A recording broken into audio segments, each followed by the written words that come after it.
Just because you left a coat does not mean the coat left you.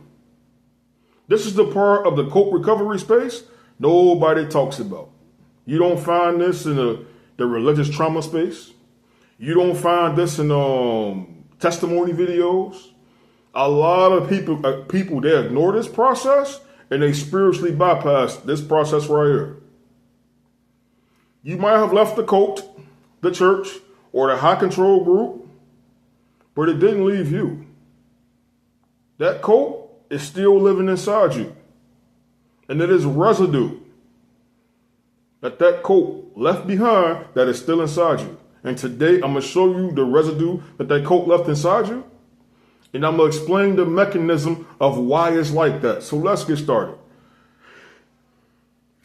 The cult left behind residue inside of you. And I'm finna show you guys right now. I'm gonna show you, and I'm gonna break down the mechanism of why that's like that. So number one of the residue that gets left behind when you leave a cult: hypervigilance. Constantly scanning conversations, content, and the people around you for threats or different opinions. Just like the cult trained you to. You're always on guard, expecting danger in words, tone, and even silence. See, a lot of you guys that was in these cults, your cult leader probably had narcissistic personality disorder. Narcissistic personality disorder and cults, they overlap. So the same thing narcissists do to their victims, cult leaders do it too. And there was probably a chance your cult leader was a narcissist. So when you are under these kind of people, some of you guys were sexually assaulted, emotionally abused, and physically abused. And you were around people that are emotionally unregulated. So when you are around a person like that, some of you guys live with your cult leader. So when you are around a person that is like that, you walking on eggshells. So you got to scan for emotions. You don't know what kind of day you finna get, how the day finna go, because dealing with a narcissist, you don't know what you finna get. And that leaves you in a hyper-vigilant state. Another form of way that this actually manifests in people that leave cults is that you have trust issues. You have a hard time dealing with meeting new people in groups. And that's what I deal with. It's like once you realize you was part of a cult, it kind of make you a little paranoid to meet people. It kind of make you feel kind of cautious to do things. Because it's like, man, I already joined the cult. And this is something that I deal with myself. Next, number two. I made this term up. This is my term I created, but I put it in here because a lot of folks that left the cult I came from, you definitely deal with this. I call this the alpha male hangover. The reason why I call it that, because the cult I left, the Hebrew Israelites, that right there, they are manosphere and red pill adjacent. They mix that red pill ideology in with that doctrine. And I can't tell you how many times I've heard women say, before I heard that leader speak, before we ever came across him, me and my husband was getting along well. We was having a good time. We was talking a good time, and then they heard him. Then all of a sudden, he became abusive, overly aggressive. And I heard stories of women tell me their husband started beating them. I heard one lady I was talking to after she left the cult. Me and her conversated for a little bit, and her husband, he heard this person speak, and they started talking about polygyny. And she said she didn't know, she didn't want to agree with it. Then all of a sudden, he beat her ass all because she didn't want to give him a second wife. And I've seen this with a lot of people that leave that place or even get introduced to it. I've met guys that was decent dudes. They get around them, they start acting like big fucking bullies that overly hyper aggressive, overly masculine. Then they leave that same place and keep that same shit. And that right there, that makes you look weak, man. If you gotta constantly, I'm a man, look at me. If you gotta constantly walk around with that shit right there, you are weak. That whole alpha male theory, that's a lie anyway. That alpha male shit is a lie. If you want a video about that, I'll break that down too. Put it in the comments if you want to see that. That alpha male theory is a lie. That's motherfuckers, I'm an alpha male. That shit, the guy who created that spent his whole life trying to debunk that. So, and the motherfuckers walking around being a jackass based like that. I digress. Next. Number 3. Black and white thinking. Labeling anything you don't understand as evil instead of just observing it objectively. Nuances feel unsafe, so you reduce everything to good or bad. Number 4, information phobia. Refusing to watch, read, or listen to people with different worldviews because part of you still fears that outside information will corrupt you. Curiosity feels like disobedient. I'm dealing with this one right here in a different way. Everybody who left my cult, people stay in the religion and they keep the Bible. Well, I'm the only one out of everybody that left the cult I came from. If you don't know, I made a video about it, that particular place. And I'm the only one who came out as an atheist. So with that being said, that created a lot of conflict. So when the cult leader found out I made a video about them, he told the congregation there, if they get caught watching my videos, it's going to be a problem. They got hell to pay. He going to rebuke their ass and he threatened them.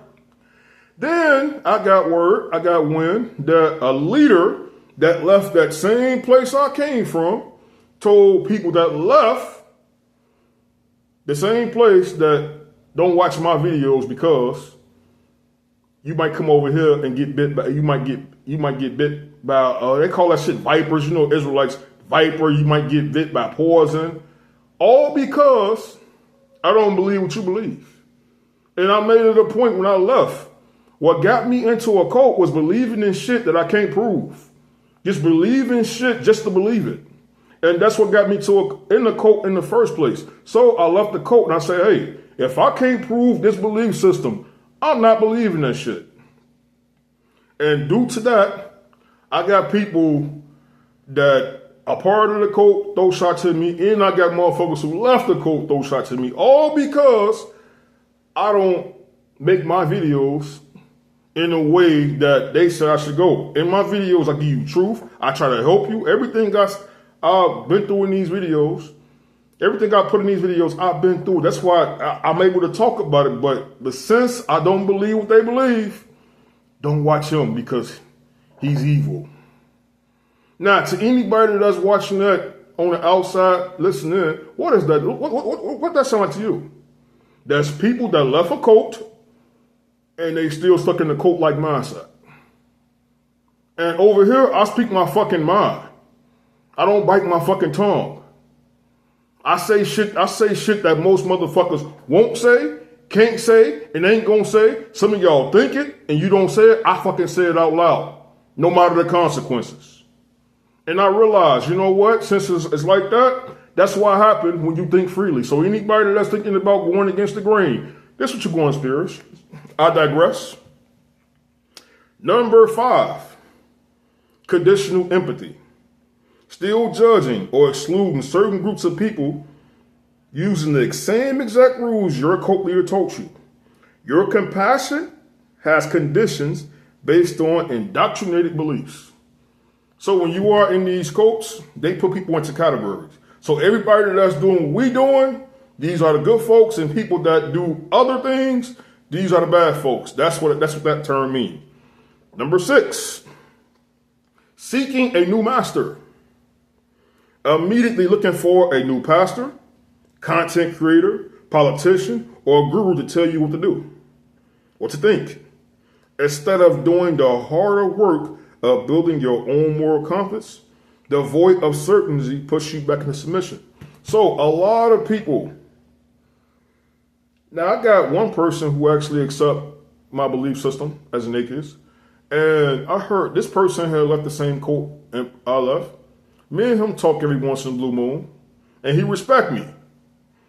But every time I hear this guy talk, and I told him this to his face, I told him this on the phone, every time I hear him talk, it's always, Pastor said this, this person, hey, we did this. So he left the cult, and then a week later, he met somebody else he started fellowshipping with. So I will ask myself, okay, so you left the cult, what did you learn on the Shabbat? You know? And every time I hear him speak, it's always about this brother. This person said this. This person said this. Pastor preached this message. This person did. I'm like, bro, when you going to actually take some time to yourself and actually learn on your own? And every time I say that, he get pissed off. No, hey, how else you going to hear? You need a preacher. And he go crazy. Like I got a person that was in my, I made a video talking about hell. And I was exposing the lie of hell, right?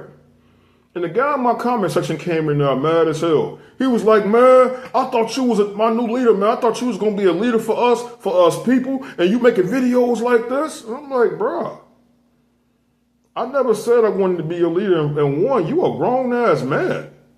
Like, grow some goddamn balls, dude. Like, hey, glean from what I'm teaching you, motherfucker, and apply it to your life, but I'm not your goddamn leader. I ain't your pastor. I ain't none of that shit to you. So you get mad because I don't make the message the way you want to hear it, and then, man, I'm not following you as a leader, and I'm going to tell everybody else, don't follow you as a leader. I'm like, bro, I'm not your leader. And you see a lot of people when they leave cults, they try to look for a pastor, and they just try to look for a pastor or a content creator, and they'll hype this person up and put him on a pedestal. I've seen this a whole bunch of times. Number 7, weaponized anger. Responding with extreme anger, irritation, defensiveness when a belief is challenged. Instead of having a calm, critical conversation, your nervous system learns to equate challenges with attack. Yep, so anytime somebody say something against you or do something the wrong way, you feel like I'm attacking you and I'm just giving you a different opinion. Number 8, spiritualizing reality. Blaming normal life problems on a simple disagreement, on spiritual warfare or demonic attacks because part of you still needs an invisible enemy to fight. It keeps you in a constant state of battle instead of taking responsibility. A lot of cults, how they operate, they need a constant enemy. And so when you don't have an enemy, you create it. The devil is against us. The world is against us. Oh, I lost my job. Satan. The end of the world is coming soon. All this crazy shit. Number 9, floating. Being physically out of the group for years, but instantly stepping back into a trance to defend the old doctrine the second someone criticizes it. Your mind was conditioned and the triggers are wired in. Number 10, a silenced inner voice. Years of being told what you think, feel, and want. You no longer trust your own intuition and second guess yourself even when you know deep down something isn't right. So these are all the cult residue that gets left inside of you when you leave a cult. So now we finna take this shit a little deeper because a lot of folks don't talk about this. So when you're in a cult, it alters your brain. Now, disclaimer, I am not saying a cult causes brain damage. So it ain't like, when an NFL player, they play in the NFL, and then when that NFL player die, they test their brain for TTE. They don't do cult members like that. So that's not what I'm saying. I'm not saying that being in a cult causes brain damage. What I am saying, when you are in a cult, it rewires how your brain functions, and it alters your brain. So I'm finna show you. The first part of the brain is called the amygdala. What is the amygdala? The amygdala, that's the brain's alert system. It detects threats, trigger fear, before conscious thought even get involved. So I'm going to show you what a healthy amygdala like. That's the part of your brain. I'm going to show you what a healthy known person have. Then I'm going to show you what a cold condition one is. So a healthy amygdala looks like firing only when something is actually dangerous, a real threat right in front of you. Number 2, settling back down once the danger passes. Number 3, staying quiet during a normal disagreement, a new idea, or someone living different than you. Number 4, letting the prefrontal cortex take over once the initial alarm has done its job. Number 5, treating unfamiliarity as simply unfamiliarity, not automatically as dangerous. What a person with a cult amygdala look like? Firing on different opinions the same way it will be a physical threat. So the moment somebody questions their beliefs, they get angry as if somebody it comes off to them as if someone is trying to take their life. Number 2, never fully settling, staying prime even years after leaving the cult.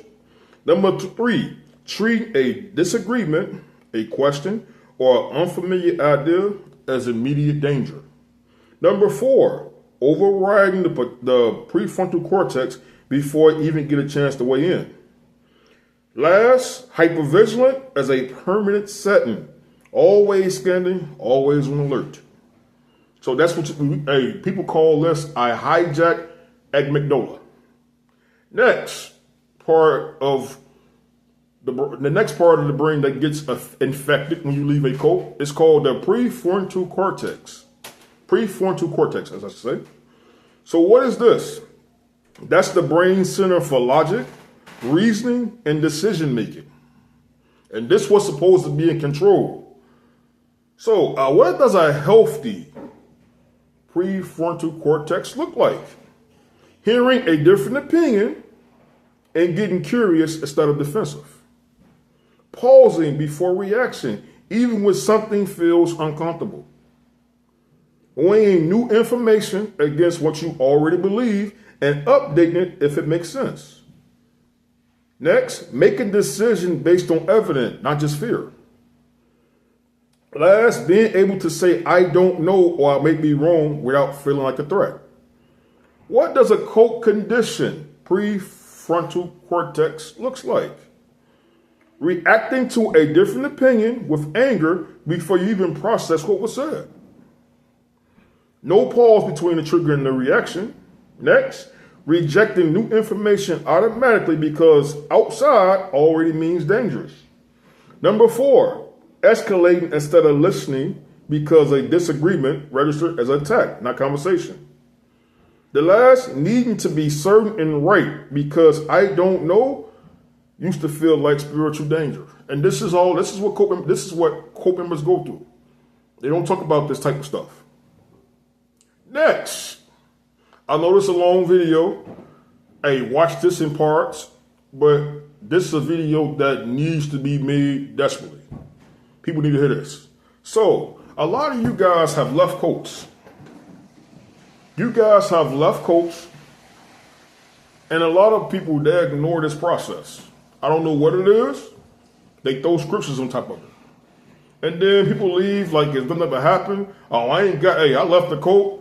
I ain't got nothing wrong with me. But some of you guys live with your cult leader. Y'all lived under narcissists. And the longer you are exposed to that abuse, the more toxic that you will be. Now, I'm not saying you're going to end up doing the same things. You're going to become a cult leader, or you're going to be abusing folks. I'm not saying that.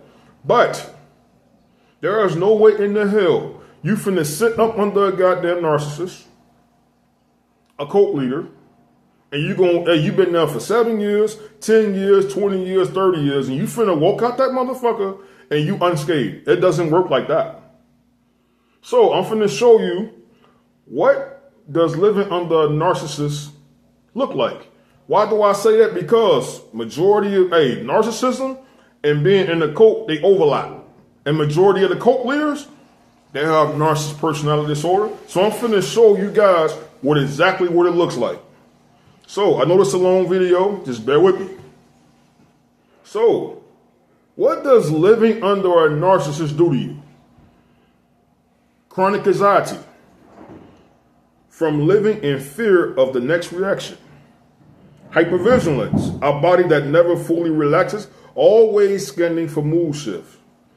Number 3, self-doubt from being told your own perception of reality was wrong. Number 4, fawning, chasing their approval, hoping to get back who they were at the start. Yeah, that's where that man worship shit come in. You see a lot of these cults.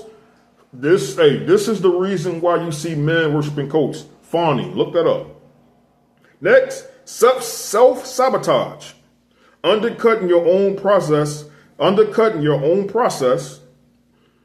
so you don't trigger their jealousy or rage. Staying playing it small. Emotional numbness. Mood swings. Sudden anger you don't recognize as yours. Next, trouble trusting your own self or people. Years later, I deal with this. You have a hard time trusting yourself or people even after you leave. I dealt with this one. Physical symptoms.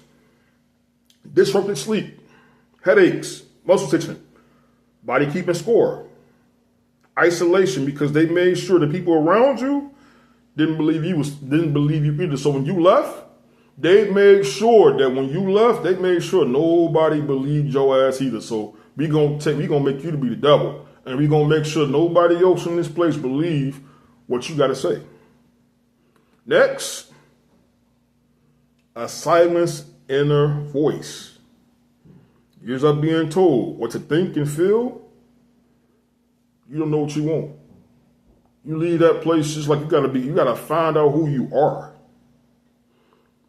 I broke this down because a lot of you guys live with a narcissist. So, a lot of y'all are still watching this video, and some of y'all are still pissed off at me right now. Some of y'all are ready to box mine. Some of y'all are ready to jump through the screen. But I did a little test to show you, to see. I got a little test for you to do to prove to yourself if the cult is not living inside you. So here's what we're going to do. How to prove this? This is everything on this list. I've been through this. I'm finna give you this is the way I broke this. So how you deal with this? Have a conversation with a person that believes differently from you. Whether it could be, if you can't find nobody to talk to, it could be content. And when they describing their different belief, sit there and observe your reaction. Observe what kind of reaction that you start doing when they come up. And whatever reaction that you are having when you hear somebody explain their belief, don't cut it off, allow it to happen, and sit with it and observe it. Write it down. Do it make you feel angry? Number 2, go watch somebody from a different, meet people that are completely different and talk to them. See how you react. See exactly how you react. Because when I was doing this, I would never forget. When I was doing this right here, I remember when I first left the cult, right? I'll never forget. I met this Hindu guy. And this guy was telling me his faith. And not one time, he tried to recruit me. He didn't say anything negative to me. He was just telling me his definition of God. And I'll never forget, he was telling me this, we talking. And I started finding myself getting angry. And I felt like this anger and rage. And I'm like, what the fuck? I never encountered this. And that was the first time I started to realize, like, oh, that coke shit's still there. And I got so mad, I was just full of rage. At this time, I was still keeping the Hebrew Israelite faith. And that was one of the ways I started to notice, like, wait a minute, I got to go deal with this. Like, what the fuck was that? So, have a conversation with a person that thinks differently than you. Watch a video of someone. Watch a video of someone that thinks, it ain't got to be my shit. If you're a Christian, go watch an atheist explain they tell. If you're an atheist, go watch a Christian. Because all this shit I'm saying, it applies to atheists. I've seen atheists and the narcissists act like this too. Go try it one day. So, I'm going to run the test over with you again. Number 1, talk to a person that thinks differently from you. That have a different belief system. Number 2, watch something that your group said was witchcraft. Go against the grain. Something they told you that was evil, whether it's a book, and watch your reaction. See what comes up. And the last one, get a notebook, observe your reactions, and see what's going on with you. I'm telling you, doing this exercise is going to help you break a lot of this shit, because that's how I got free from it. And how I started to break that coke conditioning, I started putting myself around people that think differently from me, they look differently from me, and I will let them tell me their stories. Like this summer, I've been putting myself in all different kind of spaces. I hung around, I had a conversation with a couple of gay guys. Just flat out conversation, no judgment. I wanted to hear their stories. I went to a festival, Indian festival. I went there just to tackle this. I'm gonna put myself around different people, and instead of judging people for their culture and their lifestyle, I'm going to learn. Instead of me being critical, I put myself in those spaces to learn. I went to an Irish fest. I did a whole bunch of this, and this is a good way to break this conditioning. And I started reading things my coach told me not to. And each one of them incidents, I wrote down what I felt when I was doing it. And that's how I got it. And go get some damn therapy. That's all I got. Like, comment, and subscribe. I'm done.